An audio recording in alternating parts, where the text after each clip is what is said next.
Boa noite, caros alunos e ouvintes. No ar, mais um programa A República com Loriel Rocha. O tema do nosso programa de hoje será neuroarquitetura e biofilia. Para tanto, nós vamos utilizar textos diversos sobre esses assuntos e nós pretendemos com ele acrescentar a temática dos últimos dois programas que nós fizemos sobre a beleza e a feiura nas cidades, né? A pauta do meio ambiente, da sustentabilidade, do clima, ela veio para ficar, né? E ao contrário do que diz a direita falsa brasileira, esse não é um discurso de esquerda, né? Aliás, a esquerda nunca se preocupou muito com o meio ambiente, diga-se de verdade.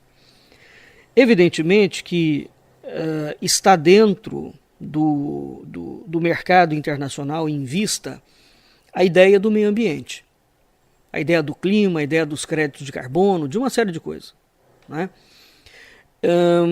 Apesar de todo o dinheiro envolvido, e há muito dinheiro e interesse envolvido, é óbvio que ele existe.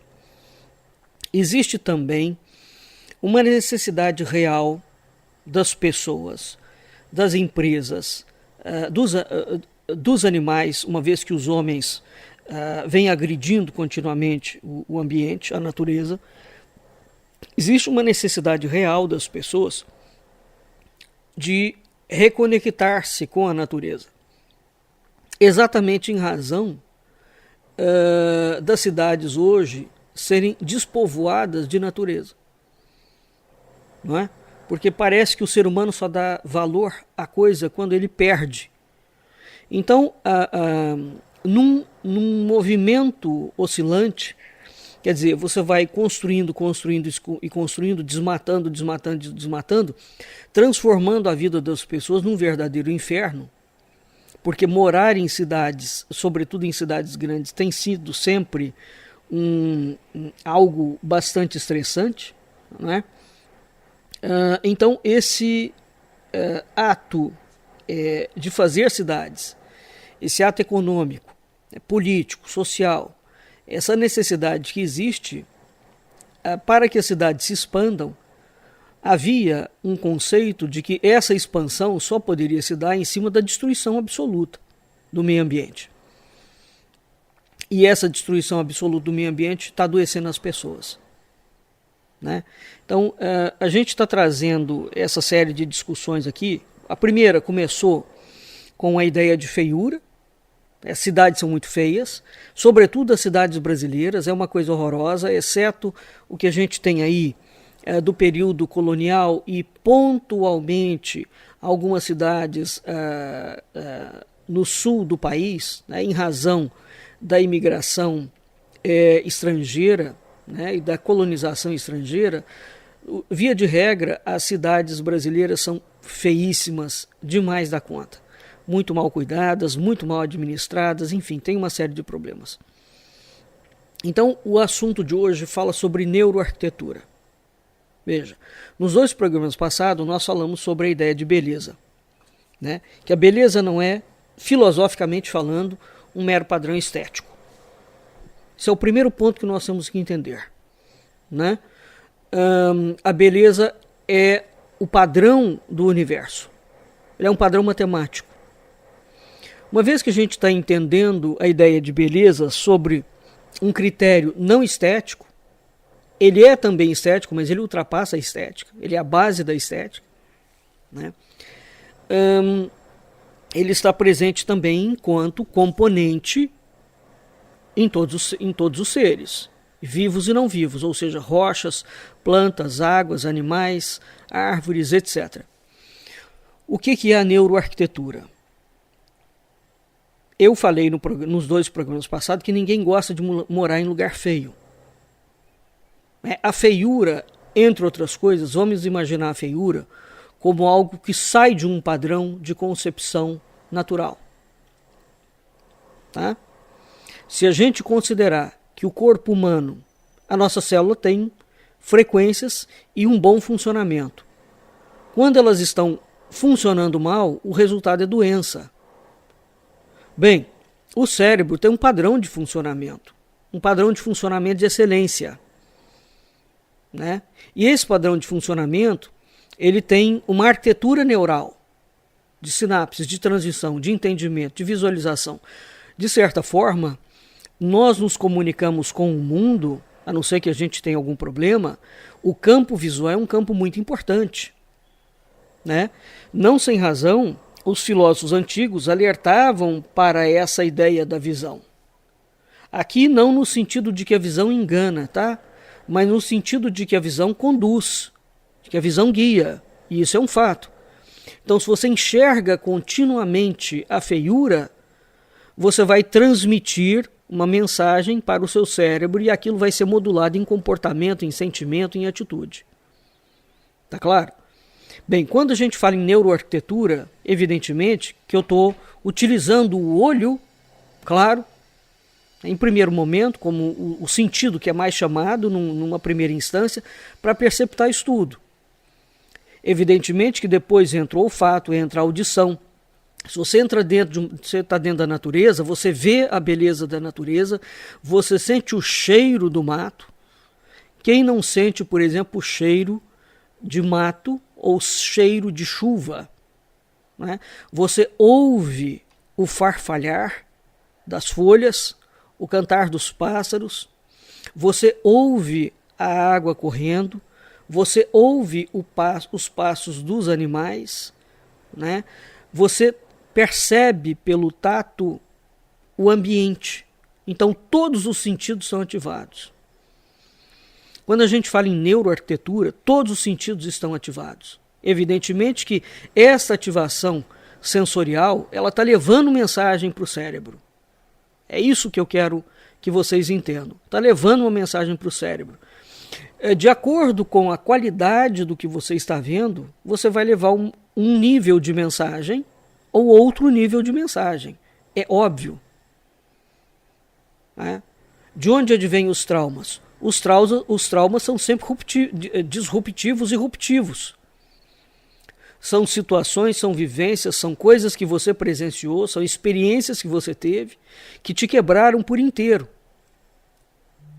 E evidentemente que aquilo é extremamente complexo. Tá claro?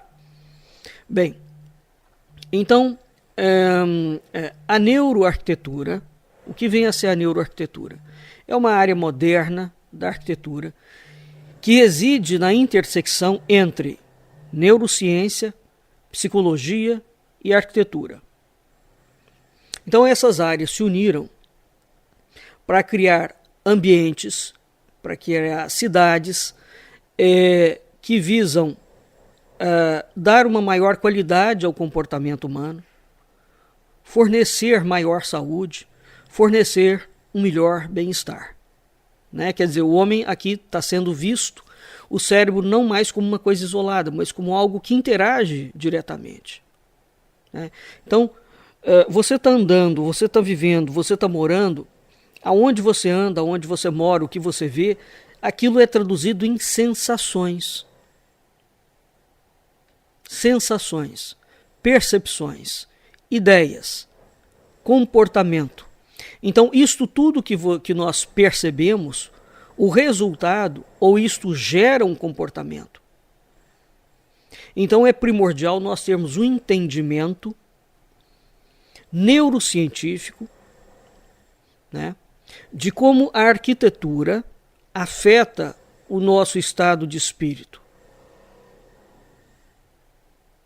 E não num sentido empírico, ela afeta e aquilo gera um comportamento.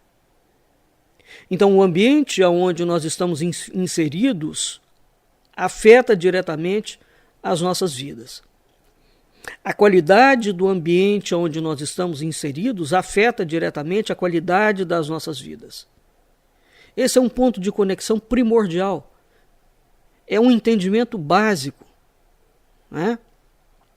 Então, aí reside a pergunta: qual é a importância, portanto, da neurociência? para aprimorar os projetos arquitetônicos?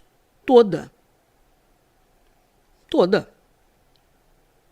E não só, a gente aqui está falando de arquitetura, mas a gente deveria falar de políticas públicas. A gente poderia falar de gestão empresarial. O homem tem cérebro. Né? Tem cérebro. Ele tem um sistema nervoso. Ele tem uma estrutura sensorial. Então, as sensações humanas, é possível mensurar as sensações humanas em decorrência dos ambientes. Tá claro? Então, num sentido assim bastante científico, se você pegar o sujeito, você pode coletar dados fisiológicos dele, por exemplo, como a frequência cardíaca, a atividade cerebral. Se você conecta isso com um eletroencefalograma, né, você tem uma dimensão de compreensão da resposta do ser humano aos ambientes construídos, ao ambiente em que ele vive. Imagina você vivendo, quem vive dentro de uma favela, com tiroteio 24 horas por dia, com violência, com tráfico. Percebe? Então, a neurociência vem auxiliando diversas áreas dos campos de saber. Uma delas é a arquitetura. Então, criou-se a neuroarquitetura.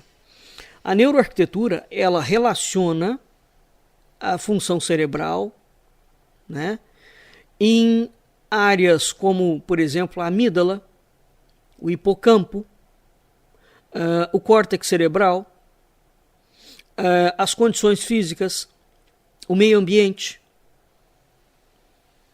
Ou seja, a neurociência, ela estuda o homem como um todo, e através desse estudo, você vai pegar como o ser humano reage e vai ver a resposta emocional dele ao ambiente projetado, ao ambiente em que ele vive, né? Então, a neuroarquitetura, ela identifica o impacto emocional, o impacto de ideias, né? O impacto cognitivo e o impacto comportamental. De quê? Das formas visuais. Nos 2 programas anteriores, nós falamos sobre formas. A beleza como uma forma específica e a beleza como algo além da forma.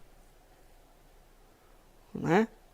Então, o impacto emocional, no caso da arquitetura, que é uma coisa muito concreta, vai ser dado através das formas visuais. Você entra dentro de uma casa, você vê. Você entra dentro de uma catedral, você vê. Você entra dentro de um teatro, você vê o teatro. Né? Você entra dentro de uma baía, você vê a baía. Você entra num navio, você vê o navio. Então, a arquitetura, ela é eminentemente visual. Nós estamos falando de forma. Como é que essas formas impactam emocionalmente e cognitivamente? Não é? E como é que nós vamos, portanto, criar um projeto arquitetônico onde você conecta fisiologicamente, uma boa conexão fisiológica, você projeta uma boa conexão fisiológica do homem ao espaço. Tá claro? Então, a gente tem estudos recentes no campo da ciência que mostram que um conjunto de estruturas no cérebro envolvidas na experimentação de emoções e recompensas também é ativado quando a gente sente prazer em relação à arquitetura. Tá claro? Isso é uma coisa muito importante de se entender. Toda forma, você olha para um carro bonito. Por que você quer comprar o carro? Você olha para uma garrafa de uísque. Você olha para um vinhedo. você olha para uma roupa. Entende? São emoções. O seu cérebro está experimentando aquelas emoções. Nós estamos falando de forma. Né? Uma forma visual. Então a forma visual ela te gera uma emoção. Aquela emoção ela vai gerar uma recompensa. Né? Então o cérebro é ativado quando a gente sente prazer e quando a gente sente dor. No caso da boa arquitetura ou da neuroarquitetura, essa neuroarquitetura, essa forma visual, essa forma de construção diferente, ela tem que te gerar um prazer em relação ao ambiente em que você vai viver. Né? Então, apesar de parecer muito nova, essa ideia de desvendar como o cérebro humano reage a diferentes formas e imagens, ela não é novidade de forma nenhuma. Eu já fiz vários programas, inclusive, falando sobre isso. Né? Essa é uma preocupação, desde todo sempre, da filosofia. E a crítica que a filosofia, inclusive, vai fazer quando você fica muito fixo aos sentidos. Né? A gente pega a tradição extremo-oriental, ela fala que os sentidos geram maya. Né? Eles são causadores de uma ilusão. É verdade também. Né? É verdade também, mas não é uma verdade exclusiva. Tá claro? Mas isso exige, para que você não fique preso à forma pura, isso exige, evidentemente, uma disciplina cultural, uma disciplina espiritual, uma disciplina da consciência.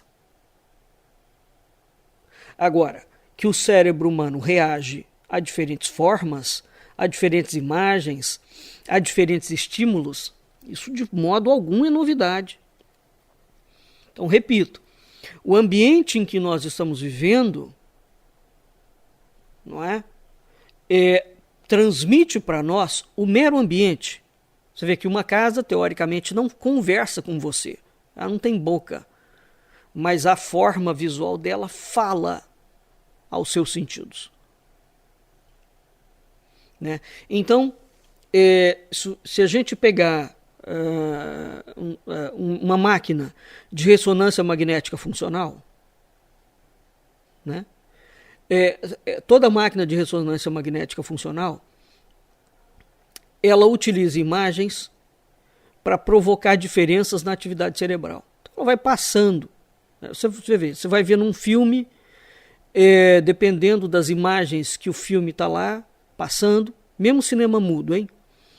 Aquilo provoca diferenças na nossa atividade cerebral.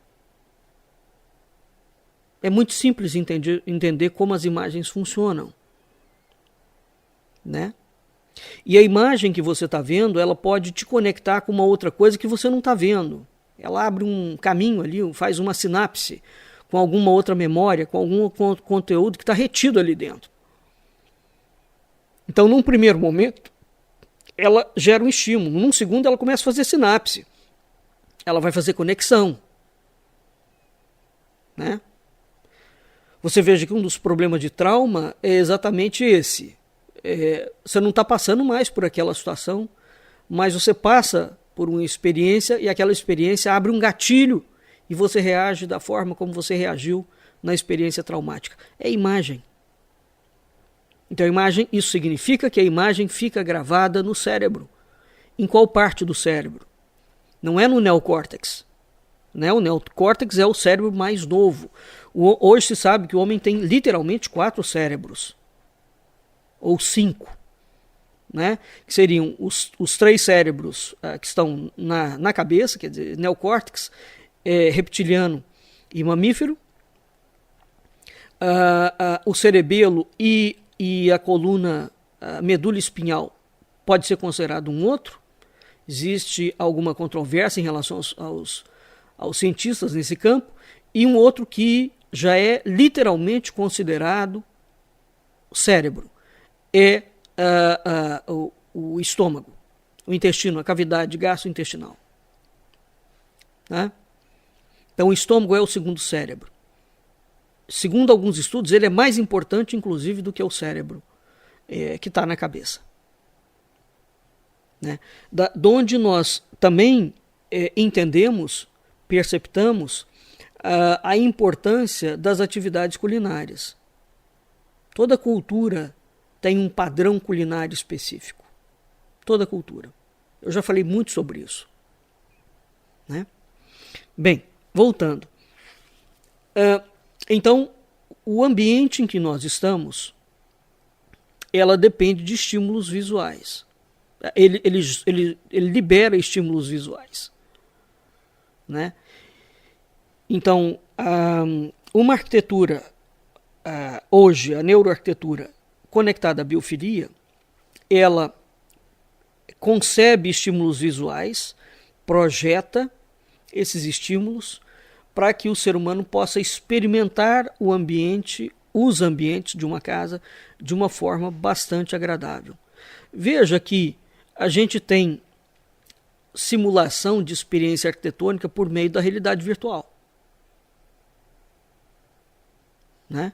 Então, há vários pesquisadores no Irã que buscam entender o impacto emocional que as formas têm nos ambientes. Tá claro?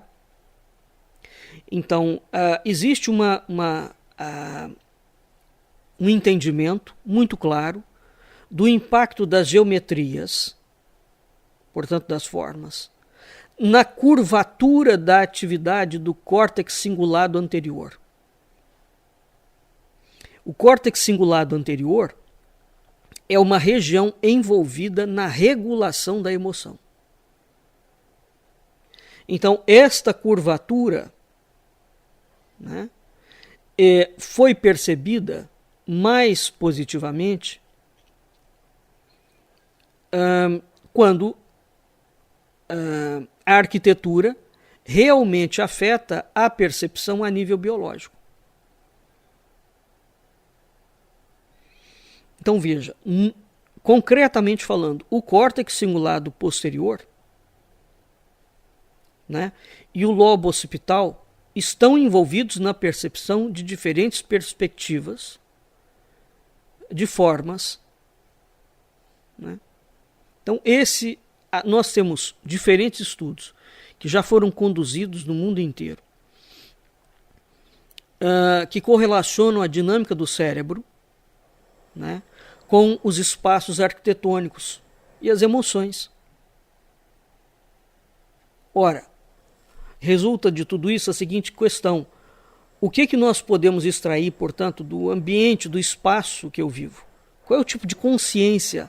A partir desse entendimento, veja, por exemplo, que nós vamos começar a entender a importância da arquitetura fechada de um mosteiro, de um claustro.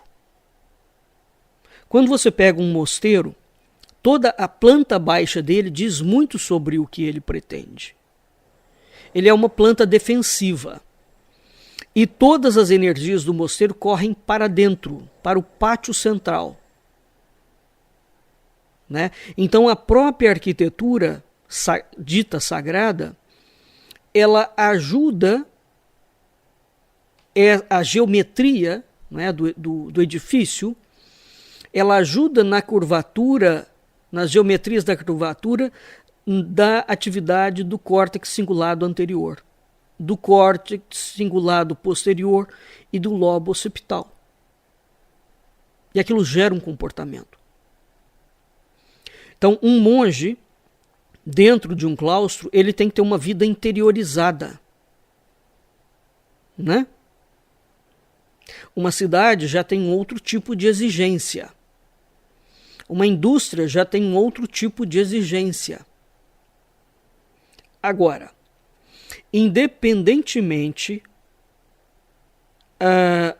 da arquitetura em que você está, do meio, do espaço em que você está, se você está num convento, se você está na cidade, se você está na empresa, se você está num parque, como é que isto impacta a nossa consciência? Então o desafio do século XXI é um desafio de reconstruir o nosso ambiente, para que as pessoas de fato recuperem a alegria, a produtividade, a saúde, o bem-estar, a consciência. Isso envolve uma série de coisas, né? Então isso não é meramente uma demanda de mercado. É isso que é preciso entender, né? Bem, a neuroarquitetura, ela, portanto, reside na interseção da neurociência com a arquitetura. Tá claro? E ela tem como objetivo estudar a influência dos ambientes no cérebro e no comportamento humano. Diante disso, a neuroarquitetura, e tem também uma área nova dela, que é o neurourbanismo, eles possuem sub-áreas. Tá? Quais são essas sub-áreas? Wayfinding, memória, iluminação, percepção e biofilia. A neuroarquitetura, portanto, e essas sub-áreas, elas vão estudar como é que o mundo das formas, né, impacta no cérebro, a geometria das formas, a curvatura geométrica, como é que elas impactam, como é que aquilo libera hormônio, neurotransmissor, como é que aquilo atua na genômica, na plasticidade cerebral ou nas mudanças dos estados mentais, dos comportamentos e das emoções. O mesmo que vale, tudo que é forma. Se você pegar uma roupa, se você pegar um sapato, não é? Tudo que o homem vê, tudo que é forma, qualquer forma, ela não é só a forma da casa, qualquer forma. Você está olhando para uma árvore, você está olhando para um carro, você está olhando para um tapete, você está olhando para um abajur. Qualquer forma, ela vai agir da mesma forma. Do mesmo modo, aliás, no cérebro. E, por consequência, aquilo vai gerar um comportamento. É simples de entender. Toda forma gera comportamento. Ela gera uma impressão, ela gera uma sensação, ela gera um estado mental.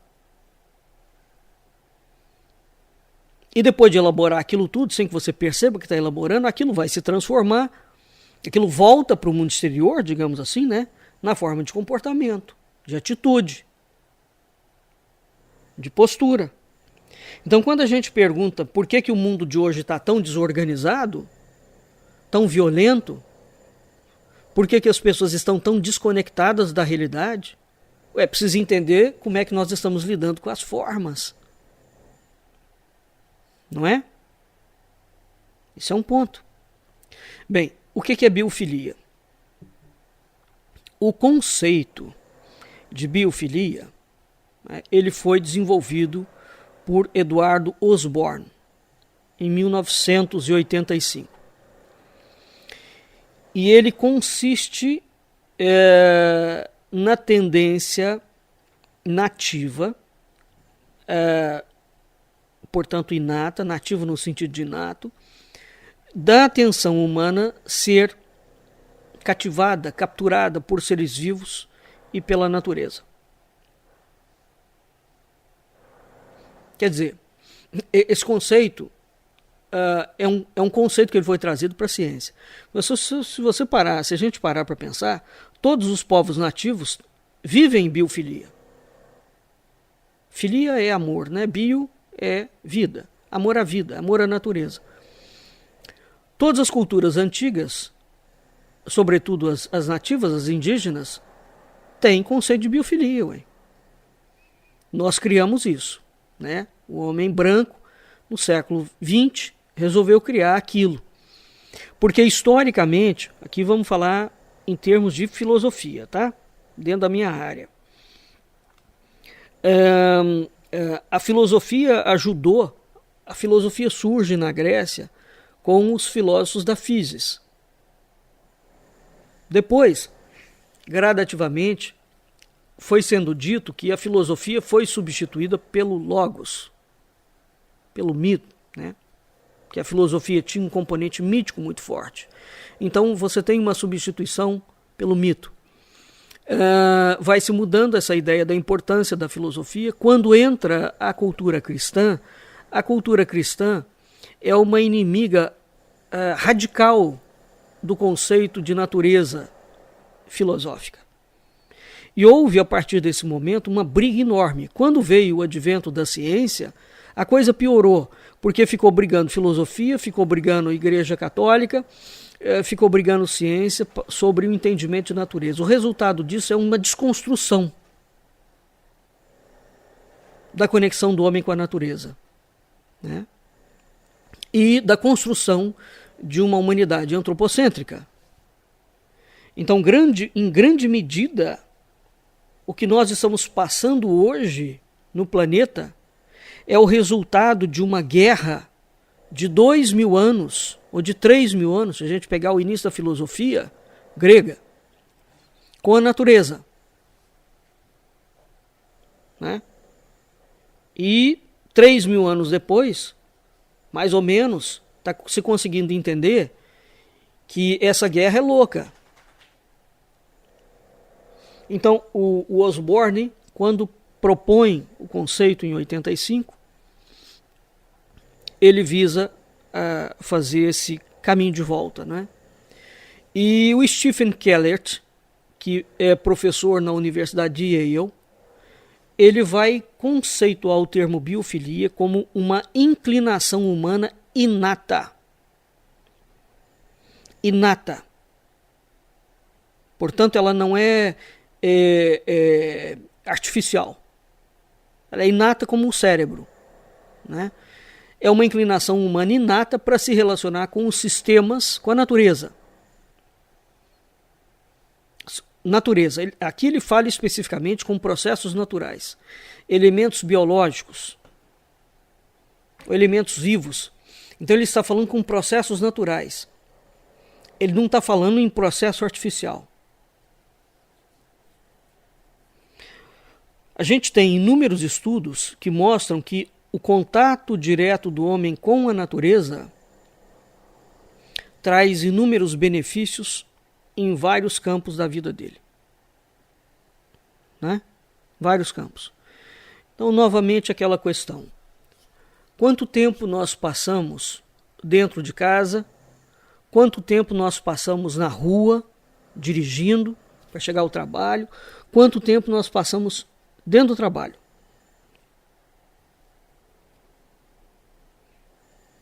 De certa forma, a gente passa 90% da nossa vida acordada em ambientes. Tá bem? Então, qual é a importância deste ambiente ter um design biofílico? Vamos refletir sobre isso. Qual a importância de trazer elementos naturais para fazer parte do nosso ambiente? Uma vez que esses elementos naturais, água, som, cheiro, tipos de planta, né, animais, eles potencializam as nossas percepções, eles acalmam, eles proporcionam uma melhor qualidade de vida dos usuários, eles estimulam comportamentos mais qualitativos. Existe o comportamento ruim, mas é óbvio que existe. Como é que fica o crime? Como é que fica a agressão? Como é que fica a violência? É só o ambiente que vai mudar? Não, não é só o ambiente que vai mudar. Mas o ambiente faz uma grande diferença, né? Então, a configuração dos ambientes, dos escritórios, das escolas, das cafeterias, dos hospitais. Veja, quando a gente vê os filmes, sobretudo os filmes americanos e europeus, os hospitais têm sempre um componente de verde muito grande. né? Você tem jardins muito bonitos, né? Alguém já viu algum hospital brasileiro, mesmo chique, hein? Aqui no Rio de Janeiro, por exemplo, não tem nenhum hospital de nenhuma rede que é de classe AA que seja bonito, aconchegante. São espaços horrorosos, frios, em que o paciente não tem contato nenhum, exceto com um estado de sofrimento e de morte. Vai para São Paulo. Estamos falando das duas maiores capitais do Brasil. A mesma coisa. No mundo inteiro, se sabe que a natureza melhora o estado de saúde. Por que razão, portanto, nós não temos um ambiente perto da natureza dentro dos hospitais? Se for falar em hospital público, então, aí é que a coisa descamba para feiura sem limite. Novamente, qual é a importância da forma na consciência, no cérebro? Qual o impacto desse tipo de design no ambiente de trabalho, no ambiente de repouso, no ambiente de cura, no ambiente de meditação? É muito mais bonito você estar andando por uma avenida arborizada ou por uma avenida cheia de lixão? Essa é uma pergunta que a gente não precisa nem de fazer. Então, a utilização dos elementos naturais, eles possuem um impacto relevante, mensurável, se a gente for falar somente no desempenho profissional. Então, se eu for me ater somente no desempenho profissional, a gente tem redução do estresse, redução da ansiedade, aumento do bem-estar, aumento da produtividade, da criatividade, uma motivação maior. As pessoas que trabalham em ambientes naturais, elas estão mais bem-humoradas, por exemplo. E todos esses níveis, bem-estar, produtividade, criatividade, aumenta consideravelmente do que aquele indivíduo que trabalha como se ele estivesse num bunker.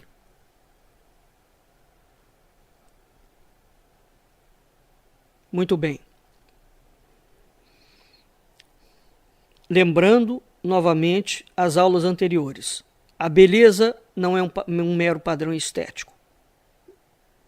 Ela é o padrão que organiza as formas no mundo. Então, tudo aquilo que se materializa, tudo aquilo que eu vejo, tem forma. Tá? Tudo. Luz, eu vejo a luz, ela tem forma. Tudo que eu vejo tem forma. Toda forma tem uma geometria. Toda geometria gera uma curvatura de mensagem no cérebro. O cérebro humano foi programado e desenvolvido para viver na natureza, em contato com a natureza. A natureza dá ao cérebro desafios. Quando você tira o homem da natureza, essa desconexão tem produzido inúmeros malefícios ao comportamento humano. Então, qual é a importância de uma arquitetura biofílica? Uma arquitetura que me coloca em contato com a natureza. O que é essa forma diferente de conceber? O que ela vai fazer com o meu cérebro? Então é importante entender isso. O cérebro humano, o homem é um animal. Nós nos esquecemos disso, né? A gente acha que a gente não é animal. Nós somos animais. Mesmo que a gente viva na cidade, o cérebro não foi preparado para viver na cidade. Ele é preparado para sofrer o desafio da natureza. Então, o conceito de biofilia leva isso em consideração. Viver na natureza é inato ao ser humano.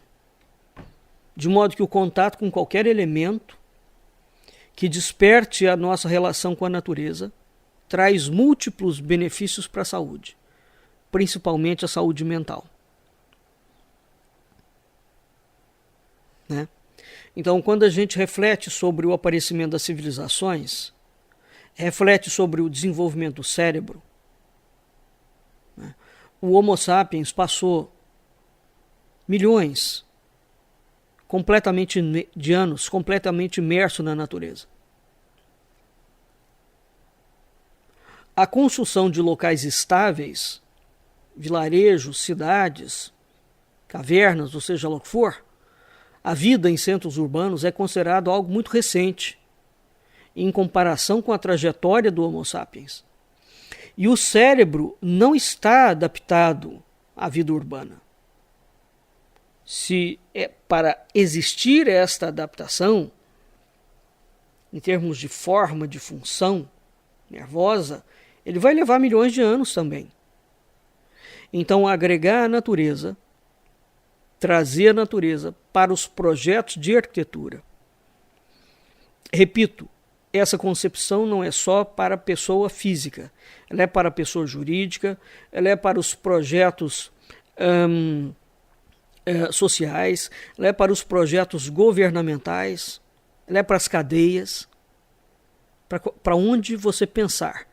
Habita um ser humano ali, mora um ser humano por alguma razão, ele está doente, ele está no hospital, você tem que trazer a natureza para dentro desses projetos. Se a gente parar para pensar, a própria concepção arquitetônica de uma cadeia, ela só estimula mais violência no sujeito. Não há nada ali que eleve o pensamento dele. Nada. Ele ele está completamente desconectado de tudo com tudo. Então, agregar a natureza para os projetos, né, é algo que tem que ser priorizado, porque a conexão com o mundo natural é inata. O nosso cérebro precisa dessas conexões. Conexões como luz, luz natural. Não é luz de lâmpada. Você precisa de ver o sol, você precisa de ver a lua, né? Você precisa de ver a tempestade. A ventilação natural não é o ventilador e não é tampouco o ar-condicionado. A percepção do clima, a vegetação, as águas, as cores, as formas, os sons, os cheiros. Então, quanto mais elementos naturais você consegue inserir no projeto arquitetônico, né, mais a sua consciência, a sua atenção plena é estimulada. E evidentemente que você vai ter uma conexão com os aspectos benéficos dessa conexão.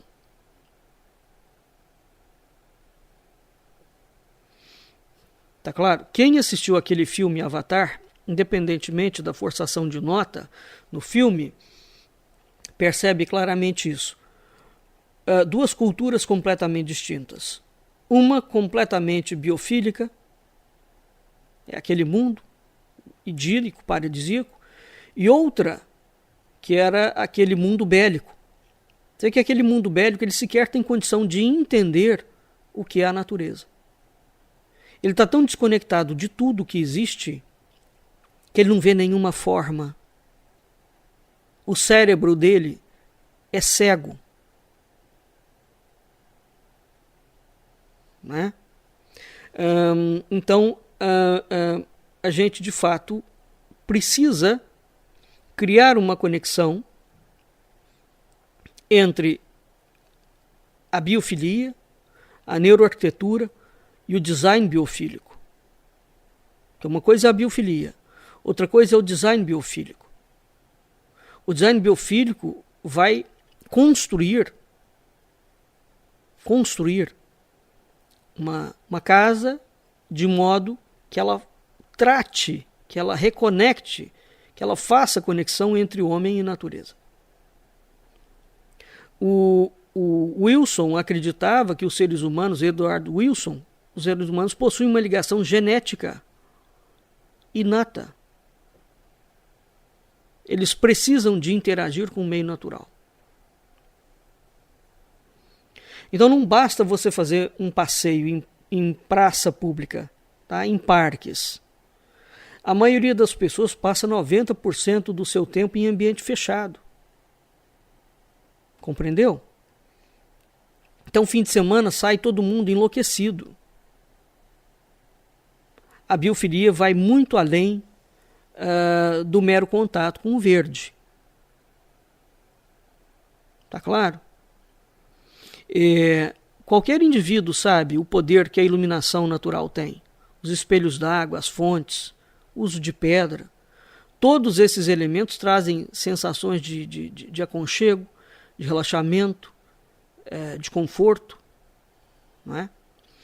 Então, a neuroarquitetura, combinando o funcionamento, os padrões inatos de funcionamento do cérebro,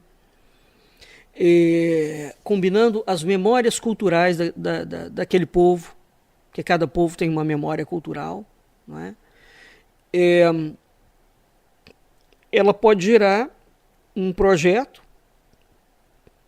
né, que favoreça a biofilia e o design biofílico, para provocar sensações específicas sobre o sistema nervoso, sobre o sistema endócrino, sobre o sistema imune,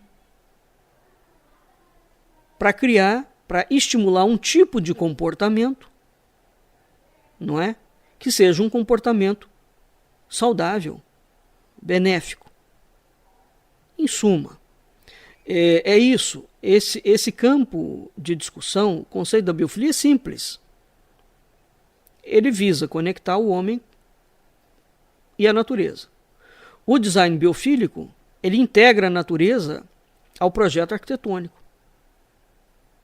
O objetivo de ambos é promover o bem-estar e uma melhor qualidade dos ambientes.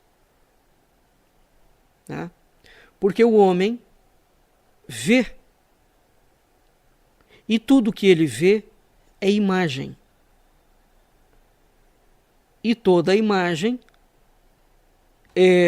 gera uma informação, que gera um comportamento. Tá certo? Bem, nós vamos ficando por aqui e até o nosso próximo encontro.